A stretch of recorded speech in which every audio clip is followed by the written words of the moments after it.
يعني أهمية الموضوع أصبح في وظيفة أصلًا اسمها UGC creators، ودول ناس بيصوروا كأنهم عُملا حقيقيين، طلبوا المنتج وبيقدموا عليه مراجعة قبل review، بيرشحوه للناس، ولكن أنا ما باحبش الموضوع ده خالص. أنا باميل دايمًا، دايمًا، دايمًا إن أنت تحاول تطلع من العُملا بتوعك بفيديوهات حقيقية تقدر تستخدمها. أولًا لإن عميلك النهائي أحيانًا بيستشعر وبيعرف يميّز ما بين الشخص اللي بيعمل فيديو عشان هو قابض، عشان هو واخد فلوس، إن هو مش من الaudience بتاعك حتى ولا كان مهتم، وبين العميل الحقيقي اللي مبسوط واللي راضي. حتى لو العميل الحقيقي ده أنت مثلًا هتدّي له فلوس مقابل ده، زي مثلًا 200 جنيه في المحفظة بتاعتها، أو حتى cash back فوري، أو discount لمّا تيجي تطلب المرّة الجاية، أيًا كانت الطريقة، هو كلّه legal طالما هي عميلة حقيقية مبسوطة، الخدمة فعلًا كانت كويسة، وريفيو حقيقي أنت مش ممليها فيه أي حاجة وطالع بشكل تلقائي منها.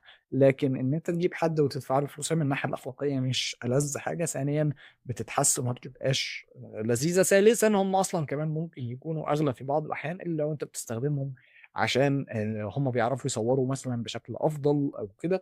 ولكن حتى في الحالة دي يُفضّل إن العميل يبقى عارف إن ده شخص بيmarket للمنتج، مش إن هو بالضرورة حد آآ عميل حقيقي، يعني للمصداقية وللأمانة في المقام الأول.